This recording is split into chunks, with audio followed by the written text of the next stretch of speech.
Hi everybody! So this is all about avoiding online impulse buys, specifically those things triggered by YouTube, Instagram, other social media things, stuff you see online marketing, just that's what I'm sort of gearing this towards, and this was inspired by a number of people who have left wonderful comments and who have been chatting with me about sort of their struggles with purchasing things, and I've just been kind of going back and forth with a few people about how to deal with some of these thoughts and like impulses. So I thought that I would share some of the stuff that has worked for me. But I will stress that this is just my opinion and just my personal experience, and I tend to speak generally, like with a general you. Please don't take anything personally. It's just the way that I speak and the easiest way for me to kind of get my ideas across. By no means do I mean that this has to apply to anybody in particular. I just hope that this might help in some way if you are a person who kind of struggles with your online purchases. That's who this is aimed towards. If you don't have an issue with that, then this probably isn't going to benefit you. If these things don't work for you or haven't worked for you, I'd love to know what does work for you. If you want to leave those things in the comments and we can kind of help each other. That's one of the best things about like this community here and the community that talks about no buys and low buys and those sort of issues and struggles purchasing things, is that we really do help each other out. So some things are going to be painfully obvious or seem painfully obvious, but everybody's mind works in a different way. And maybe some of this stuff will stick with you when you need it the most. So the very first thing that I do when I am tempted to purchase something really spontaneously is just breathe. It's very simple, but it really is just that. Take that second and breathe. It's so easy to see the things, to see the pretty shiny new things and want everything, or want the thing that you saw somebody else talk about or the thing that was recommended by somebody else. So speaking of that, I do consider the poster's intention. If it was specifically related to like an Instagram post, which is like for me lately, it's mostly been Instagram influences that have kind of made me sort of take those steps to go searching for products or clicking links, and YouTube is another one. So I like to stop and consider the intention of the poster. Is it genuinely something that they really love, or is it something that they have an affiliate code with or with a sponsorship? Not to say that those things don't go hand in hand, but sometimes they are sharing these things because they are being paid to talk about it. If somebody is being paid to share something with you and being paid to be a spokesperson, of course you're going to want it. Same thing goes sometimes with affiliate codes and links and that kind of stuff, when they get like that kickback from it.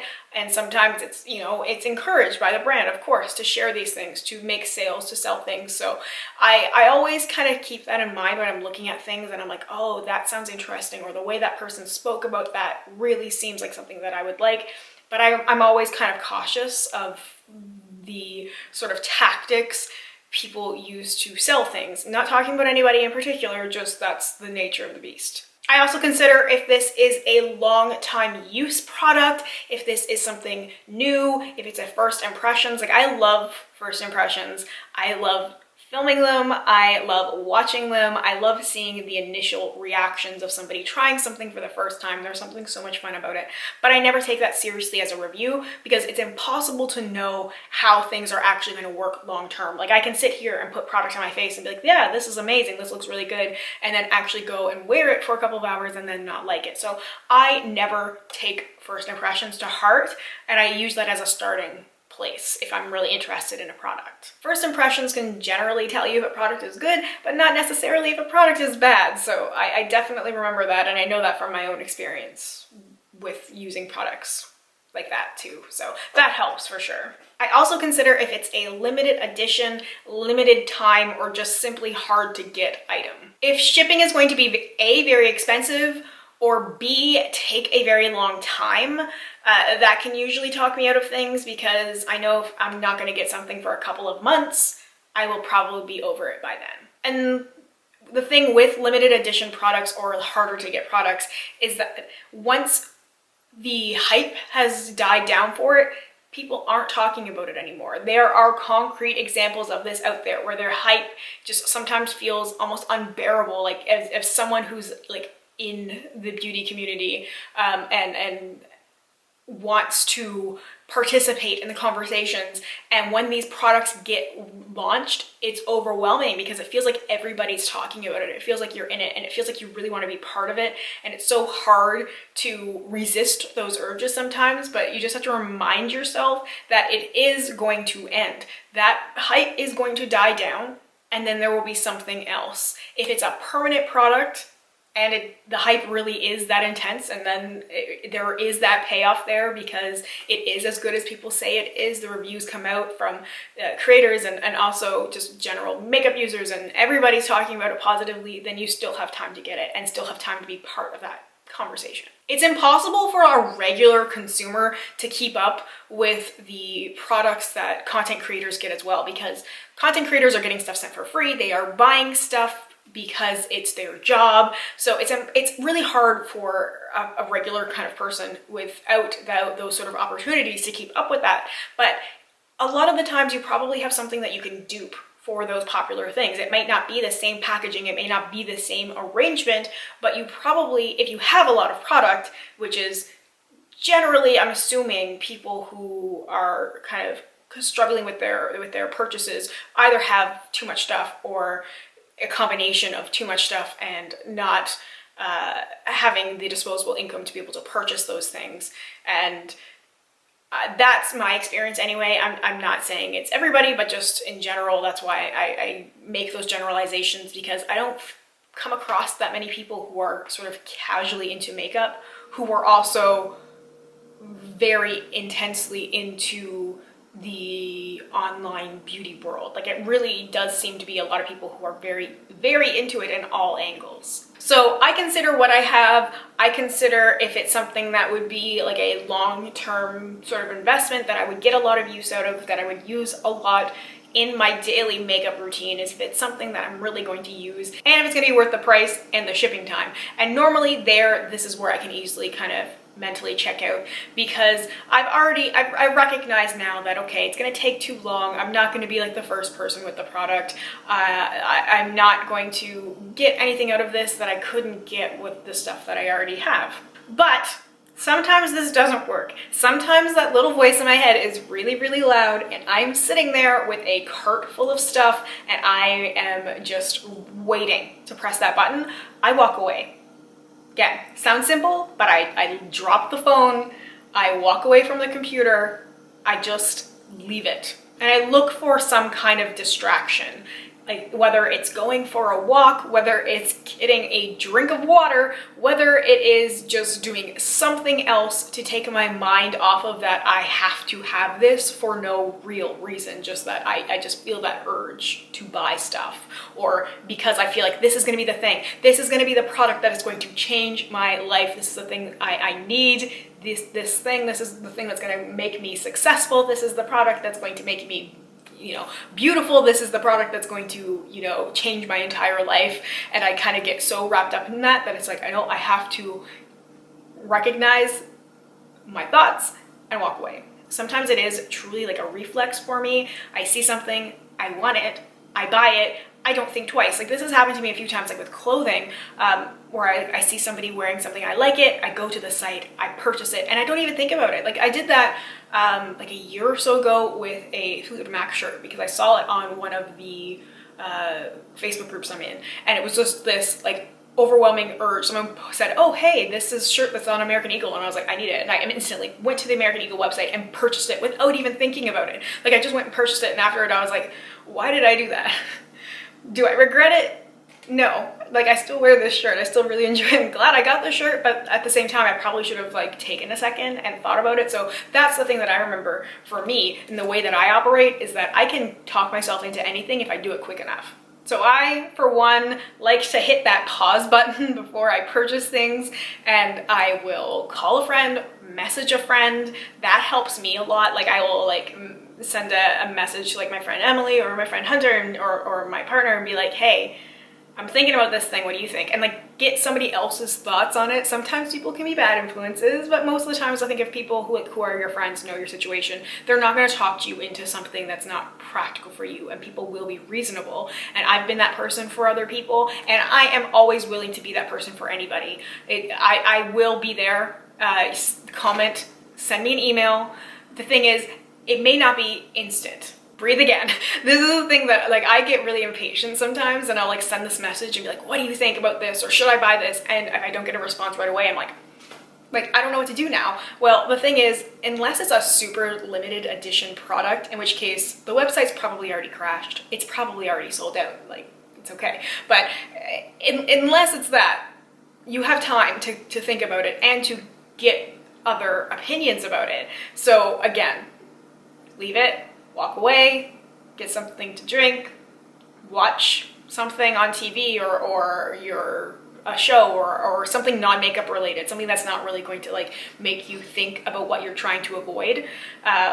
Read a book, read a magazine, just something that's not related directly to what you are trying to avoid purchasing, whether it's makeup or even if it is like a fashion or clothes thing. Just try and avoid that specifically.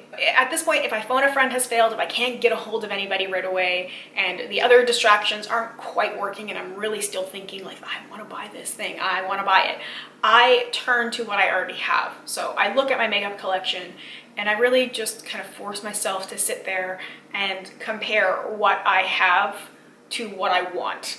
Because that's the biggest thing, is like, why do I actually want this? Is it because it's from a specific brand? Is it because a certain person talked about it? What is the reasoning behind me wanting this stuff? And do I honestly have something that looks similar? Sometimes you may have some products that haven't been very well used, or even things that are unopened. Like I actually have a couple of things right now that I haven't used. I haven't had the time to get to it yet.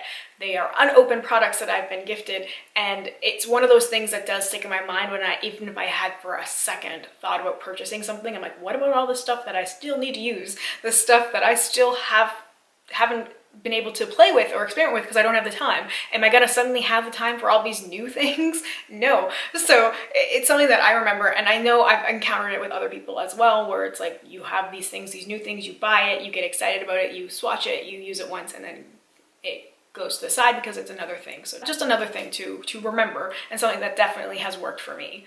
But sometimes that still doesn't work, and sometimes I am still stuck on that product. Even after everything else, I'm sitting there, I'm swatching things.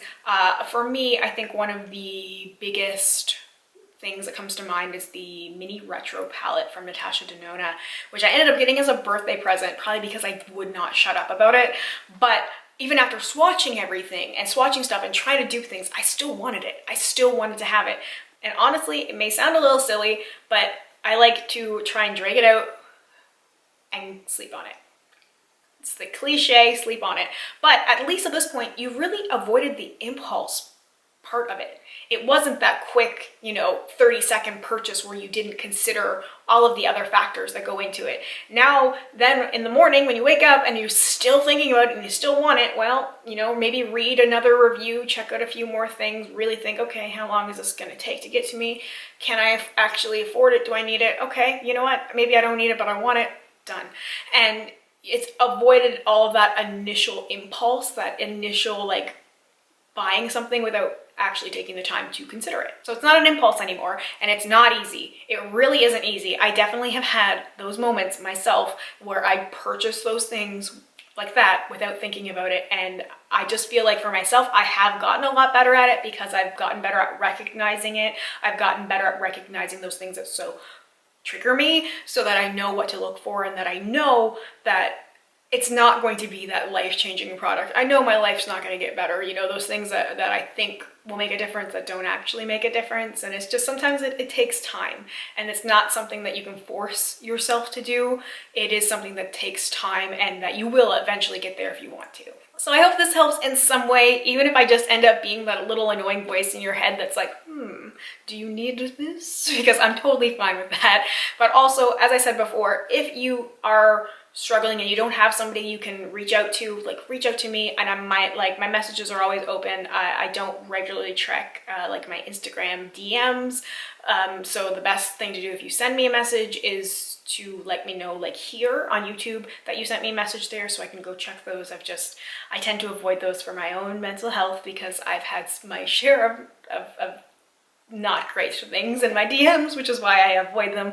But you can like reach me on Twitter or send me an email. Those are like easy ways to contact me. I think my DMs are open on Twitter as well, just in case that's another option, because I know sometimes people aren't comfortable posting things in like a public place like a YouTube comment. So I just want to put it out there. I love making friends with people. I love chatting with new people, and I love to be able to help in any way I can, if I can talk people out of things. If you are looking for a community and you use Facebook, I may recommend the Pan Fam on Facebook.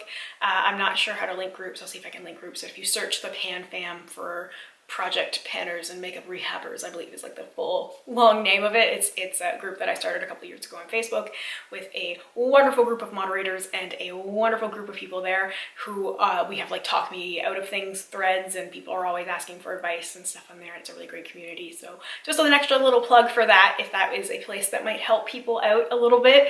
So anyway, I just wanted to share this, and I hope it helps, and I will be doing a personal no-buy update and check-in and all that stuff very soon, but I just wanted to do this because we are getting into that season right now where new releases are going to be coming out pretty quickly, and I think it's just an important thing to remember that there are a lot of factors to consider, and it's not a bad thing if you can't purchase things and to look at what you already have. So anyway, thank you so much for watching. I hope you have a wonderful day or night wherever you are, and I hope we get a chance to chat soon. Bye for now.